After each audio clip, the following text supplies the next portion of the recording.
people like sharing their stories in a safe environment where other people can kind of empathise with them or say, yeah, I've been through that too, this is perhaps how I deal with it. So I definitely think Twitter can be used for a lot of good, especially as you're seeing like younger and younger girls using Twitter and being interested in feminism, particularly like 13-year-old girls, they're really into it, a lot of them. Yeah, Tabby Jones has been great for that as well. Yeah, Rookie Mag.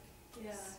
Everyone should watch her TED Talk. She's called Tabby Jones, and she talks about how she's this amazing 13-year-old girl that started a blog in America, if you haven't heard of it, kind of a fashion lifestyle blog. She was, what, 11 when she started it? Yeah. And yeah, you should go away and look at her TED Talk, because she talks about how women are complex and fluid and many different things, and not just to be categorised.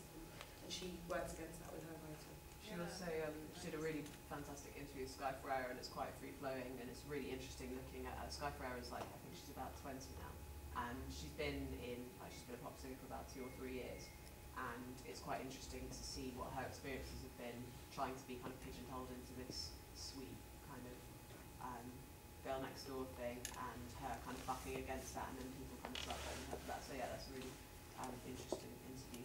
But about grassroots campaigns and things, I think it's all very well for us to say, I'm not sure how old everyone is on the panel, I don't want to guess, that's rude.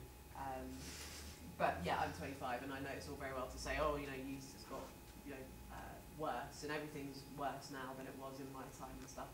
Things like, it wasn't that great when I was a teenager, but I think the main difference, what we're looking at now, is that the internet has come around, and the way people communicate has completely changed, and people's, you don't really get, there's not really an etiquette with internet, there's not a taught etiquette in the same way that, we know how to eat our dinner in a civilised way, well, hopefully, but we don't know how to communicate on the internet in a civilised way, and also, there have been kind of guidebooks, and they've all been a bit tongue-in-cheek, and they're not universal. You don't get given this thing before you get access to the internet, and especially not young people using it. So I think a way of getting to people like on a kind of a grassroots basis is to, I think the way Twitter, I think there are lots of complaints about the way Twitter works, and I think some of their trending topics, I think they are the really big examples of sexism and kind of slut-shaming being perpetuated, and racism there, and there's some of the things that will trend there, and that Twitter allows to trend, because they have to kind of, I don't know how the algorithm works, but it has to be kind of approved before it's put in that left-hand bar there, and so they need to tighten that up. Well, yeah, I think if they could be lobbied to change those things, because there are some that will eventually go, I can't remember ones where they've removed them, but it's been where, things like Rita Hora was trending after Rob Kardashian called her out for supposedly sleeping with 20 people while they're together. And that was allowed to trend, and that was allowed to, people could click on that and see lots of horrific things, and I think that's when young girls will click on that and look at that, and that's when they'll start, that's... Yeah. Should we go to another question? You had a question there? I just wanted to ask the panel how cynical you think slut-shaming is. I mean, is it that the people writing about it in the media believe it, or that they think that it's easier to simplify it into that narrative, so you can say, tune in next week to see how these stereotypes and these narratives will evolve to harden sales? I think it's definitely, it's definitely cynical, and that definitely sort of does happen. But how you can actually target that, what you usually hear from people when you talk to them about it, who work in it, is that the demand is there, and so they keep doing it, and that's like a reason behind continuing these sort of slut-shaming stories. But there really isn't an alternative you can measure it against. So that's really difficult, because all of the magazines are sort of sliding more and more into this trope. It makes it easy for them to claim that the demand is there, and also, it makes it very hard to argue against it. But yeah, I think it is a very cynical industry, and they would give you, in turn, very cynical answers about why they do it. But that's what we have to target. And just having a sort of general discussion about how cynical it is probably is doing some good, I think. I remember, I've never forgotten this, an article in the Mail years ago now that slut-shamed Carla Bruni for having had 13 sexual partners, And in the article she says after 10 it becomes meaningless. And so like everybody has this cut-off point where like you're just doomed to have crap sex from then onwards. And you know how she should be ashamed of herself having slept with all these men. And I sort of thought, this journalist doesn't really believe that. I think they're doing it for the money. Yeah. You were saying to us before, you know, business, like, you know, what are you saying about the distress and address?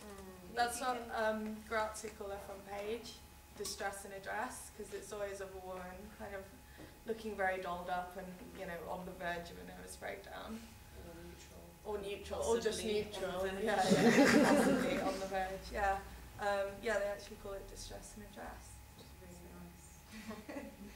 Any other questions, Hannah? Just following on from the discussion on cynicism, do you think that Beyonce's publicist got a bit too scared of her success and thus encouraged her to call her next tour Mrs. Carter? What about Kieran? You might have Beyonce. Yeah, I mean, I think that I totally understand why there was a real backlash against calling her tour Mrs. Carter. But I don't know, I think that, I mean, Beyonce has become such an almost kind of messianic figure in kind of pop music over the last few years that it is difficult, I think, for lots of people to criticise her. And it almost feels like there was this kind of impending backlash because she perhaps has become too successful. But also one thing that I did like about that whole issue that wasn't really written about so much was that the idea that she was kind of reimagining what it meant to be a wife, you know, that she could be Mrs. Carter but she could also be completely independent. Her identity is, you know, not completely framed by what we would imagine to be a wife, and you can be called Mrs. Carter, you can take your name, you can name your tool that, and you can still be completely independent, you can still make fantastic music, you can still be a titan of business, you can still inhabit all of those things. I think that the backlash came because there is this initial idea that once you become a wife, you become silent, or you become something other, and you're not as sexy, or you're not as kind of, you know, sort of aware of yourself, and you can't talk about female pleasure in the same way, which is, you know, complete rubbish. So I don't really have a problem with that. Didn't Jay-Z take her name as well? Am I right in saying that? They've double-barreled their names, and he's actually taken Noel's as well. Yeah. So that kind of like puts a different perspective on it. That's a really wonderful point. It's interesting actually, so Beyonce's got a bit of a history of playing with archetypes like that as well. Anybody who's ever seen the videos where her saying, well, why don't you love me? It kind of, it's very clever, and it rolls through a sort of different kind of super sexy or woman on the verge, and it's all done in this very 50s pastiche way. And it is the kind of thing that she enjoys playing with. Perhaps like a self-reflexivity about it from these people is also quite interesting and perhaps helpful. You know, like Lady Gaga sings a lot about being called a bitch and being in the media spotlight, and I think that creates a dialogue about it. It's just too easy, and it's just lazy journalism, lazy music journalism, lazy journalism full stop, to be like, well, now that identifies that you've done something bad, now there's a backlash. I don't think that we should buy into that. Maybe it's naive of me. I always kind of saw Beyonce as the kind of woman who just do whatever she wanted to do, and if she wants to call her to Mrs. Carter, I don't really see what the. I think it's brilliant because it's such a mundane name. Like, yeah, exactly. Like monsters born. Yeah. But what I like is it's still gonna sell out. It's still gonna be amazing. People are gonna go along to a tour called Mrs. Carter. Boring, you know. It's like your nan's mate. Yeah. It's quite interesting how, you know, she can kind of almost empower this. Like I don't think Jay-Z's got much to him, like in terms of as a performer. And I think it's almost like, you know, you buy tickets for Mrs. Carter and then you go along and you see Beyonce and you see, you know, someone who does a lot more than what you'd think a rapper's wife would be able to do, a rapper's girlfriend would be able to do. So I think it's interesting how she's played with that. But and again, like her doing like this HBO documentary, I think that's going to be quite telling. This is a documentary about her life, right? Yes, yeah, like a no holds barred documentary. And I think she's done an interview where she talks about her daughter as her best friend, which I think is a bit iffy because her daughters can't speak.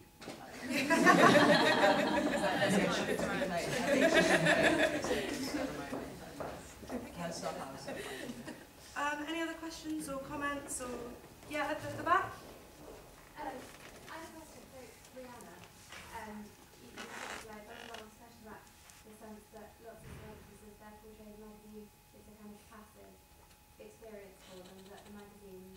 get sources or they decide they're going to take stuff and then when they decide they're going to do an actual breakdown of, going out or whatever it is.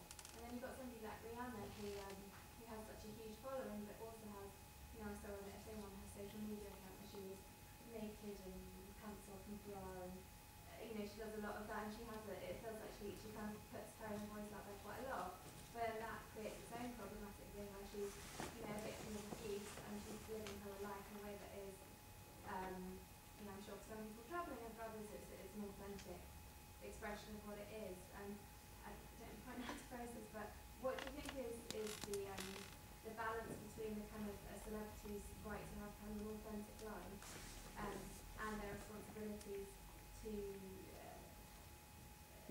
to kind of lead people in the right direction, and how does that work if a celebrity has has a medium to kind of say what's really going on in their lives, which goes against what a magazine would like to say about them? I think it's quite strange that we expect our pop stars to be role models, actually. I think it's not. You might have had people who say, I don't know, Johnny Osmond or something, that needed to maintain a clean-cut, squeaky image, but that's mainly to do with brand image rather than and sales and things. So we're at a strange point where we expect people who make pop music or make rock music. Actually, no, it's mainly pop music, which is interesting because that's the one that sells more to female consumers. You don't expect Kanye West. You don't even expect necessarily Nicki Minaj to hold up to the same kind of standards that you expect Rihanna to hold up to. You certainly, if anyone's read a Motley Crue tour biography, there's some debased stuff in there, and everyone's like, "Yay, Motley Crue!" I took to do that as well. If you saw the Runaways film, which was about the Joan Jett's first band, I mean, it's completely debauched there because they're rock musicians and they're not necessarily targeted at women. You tend to get away with it. So pop music is a strange one where they've got this weight of expectation. And I suppose Justin Bieber will suffer from the same problems that Rihanna suffers from. It's just that the Rihanna case is particularly difficult because it's something that's such an emotive issue. She's actually responding in a very classic way as a victim of abuse, but it's just being played out and magnified. I think, part of me wishes that she'd bucked all the trends and there'd be this wonderful shining example. I think as a culture it's slightly unfair to ask essentially a recording artist to live up to standards we don't even expect of other recording artists just because of the genre she records in. It is a charge usually levied at women as well. I mean, Justin Bieber, yeah, maybe he does kind of get it as well, but that's because he's sort of seen as a little boy. It's usually sort of child stars, little boy type things, and women who get sort of expected to be role models, expected to be sort of squeaky clean, and the whole media thing surrounding Rihanna and Chris Brown is mainly to do with are they going to break up? It is all of this breakup culture, what's he done now? What's she doing? Who are they shagging? And there is this really horrible undertone where they did one interview where Rihanna said something about how her parents were in an abusive relationship, and so were Chris Brown's, and that was how they originally bonded. And then obviously they've now experienced an abusive relationship dynamic themselves. And that kind of got sort of buried very quickly underneath all of this breakup culture stuff and should she be a role model stuff. And so it just feels so depressing to even be discussing it at all, but if you do, then those sorts of really important issues need to come to the fore as well. I mean, it's so bad that, she is a victim of abuse, and yet she's being kind of told by everyone how she should be behaving when, what you were saying, she's actually behaving in a way that victims of abuse often do behave, which is that they find it difficult to leave the relationship, and there doesn't seem to be much understanding of that, I don't think. I think the interesting thing about, I don't want to slut shame, I would victim blame, or slut shame, lots of things are applicable, but I don't want to do that to Rhiannon, but... Yeah, please don't. No. But somewhere along the line, someone has greenlit videos, the video for, for Diamonds, there's a bit of footage. I'm not sure if any people are very familiar with what actually happened in the assault, but it was in a car, and basically the video clearly references what happened in the car that night, and it romanticises it. And there's an image of her running down a road in some headlights, and she's clutching like a formal dress around her. She's barefoot and she looks frightened, and her makeup's running. And somewhere along the line, lots of people have agreed for this to be sold, and for this idea, this kind of, I think Alex McPherson put it really well in an article. It was a review of her latest album. I should remember the name, but I can't. But he said it's the conflation of this romantic, tragic, forbidden love with an actual real story of domestic abuse. And Rhiannon and Chris Brown have made money off of that, off what's happened, and whose decision it's been to make, to do that and to reference it, and for all of that to happen, it's not known because there's so many different people at work behind each of them. But I think that's disgusting how that's being used, and how it's like young people looking for a new Twilight. This is what they've kind of moved on to, because it's a new narrative that's been given to them, and I think that's quite disgusting. It is. And I don't think the press are actually behind that. It's not the press behind that, it's whoever's behind it, Chris Brown. But you think it's like their PRs, their people, their record companies. Yeah.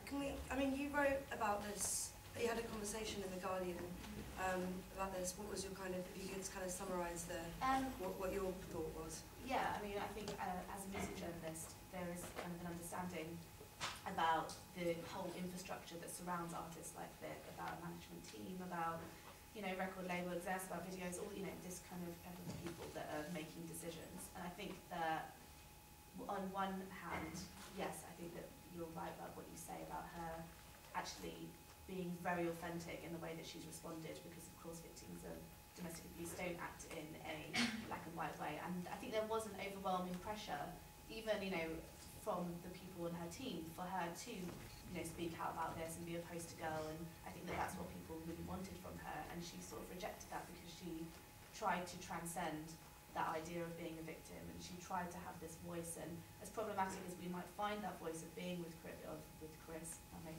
Chris Brown, she's kind of trying to create her own narrative. She's trying to do all these things to transcend it. And the problem is not with how the media or how people like us have covered it. The problem is with how difficult it is for her to transcend it. So she's almost had to do more shocking things, or try to do these kind of overly theatrical things to move away from that.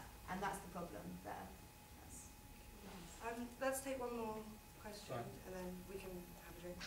I was just going to say, also, Rhiannon's referenced the attacking other videos as well, like Russian Roulette, which was the first song she released after the attack, which involves her almost being shocked and that kind of stuff. Also in We Found Love, Yeah. she's similarly in like a car scene where she's having a kind of violent relationship, so that In what? But it's Sorry. also, We in Found the, Love.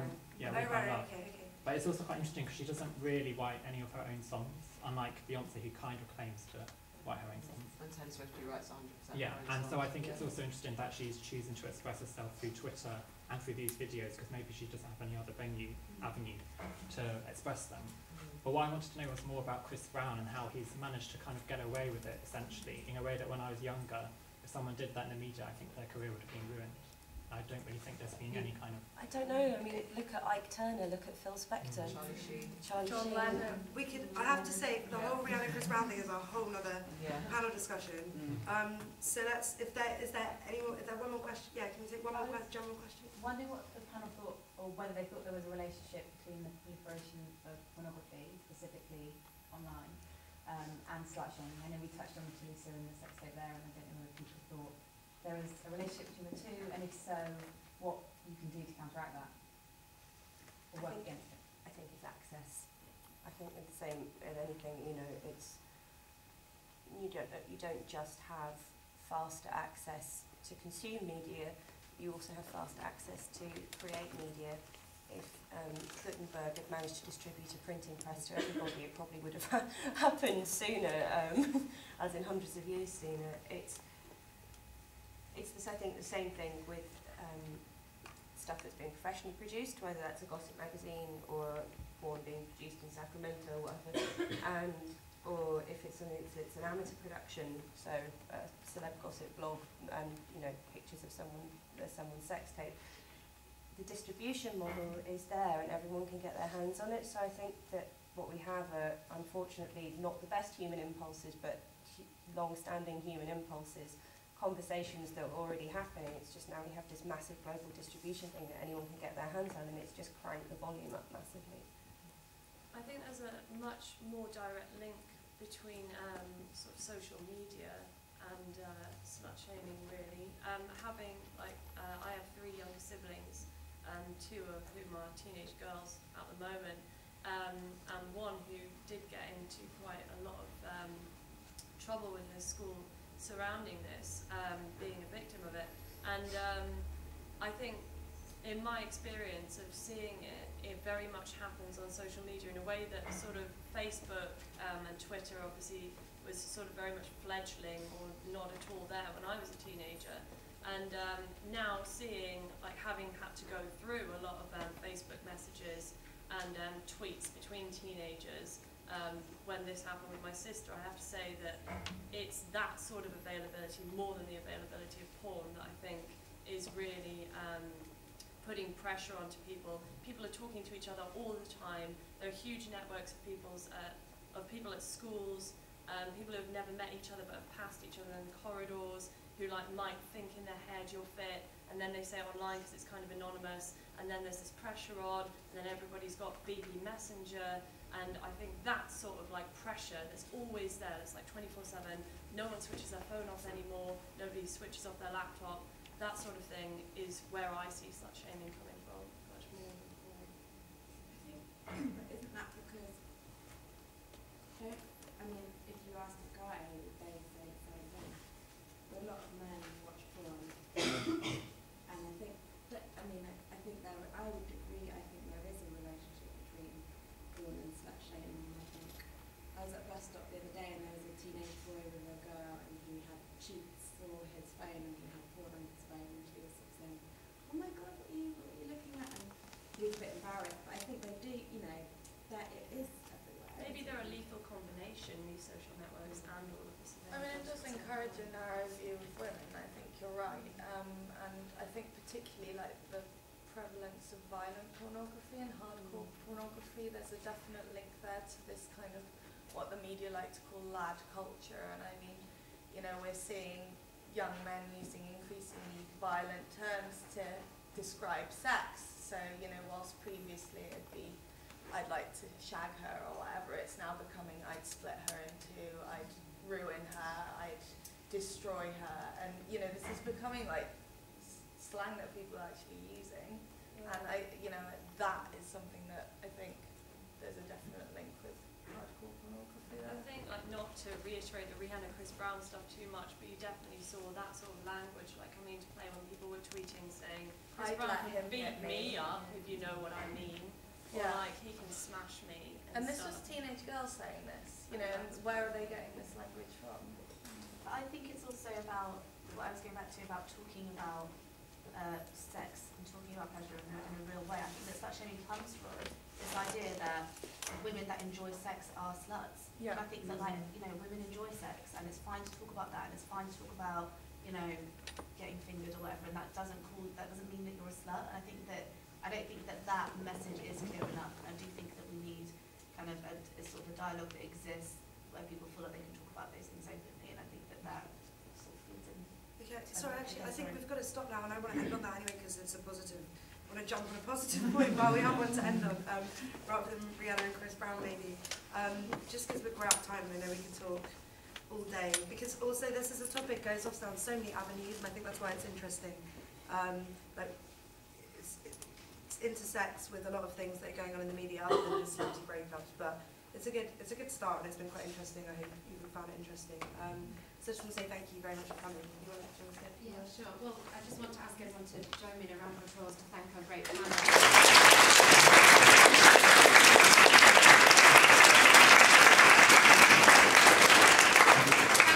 Jenny, especially, who's coordinated this panel, and it's been brilliant, and I thought you led that fantastically. And everyone, thanks for being here today and for the contributions from the audience. It's been great, and as Millie said, it's a really good start. we're definitely going to continue with this campaign. East London Fawcett is dedicated to driving this campaign in a positive way and actually acting on some of the issues that we've raised today. So please do get involved with us. The website, as I said before, is eastlondonfawcett.org.uk, and you can contribute to the blog there, follow us on Twitter, Facebook, things like that. We have a lot of other campaigns going on as well. There's currently a Men in Feminism campaign, there's a Women in Sport campaign, Women in Advertising, and we're leading an art audit which looks at gender equality in the art world. There's lots of different aspects to East London Fawcett, so it would be great if some of the people who are here today, there's a lot of new faces, could come on board with us and get involved with some of the campaigns. We've got this space for a bit longer, so please do hit the bar. I'm definitely getting a gin and tonic in a minute, and we can continue this conversation. There's so many brilliant points that have been raised today, and I think we can all go off and talk about them a bit more. I just want to say we've been taking photos today, and we will probably put event photos on the website. If anyone doesn't want to be in a photo, just let us know, that's no problem. And as I said in the beginning, we are collecting donations today just to cover the cost of what we've spent on the venue hire. So please visit our lovely girls with their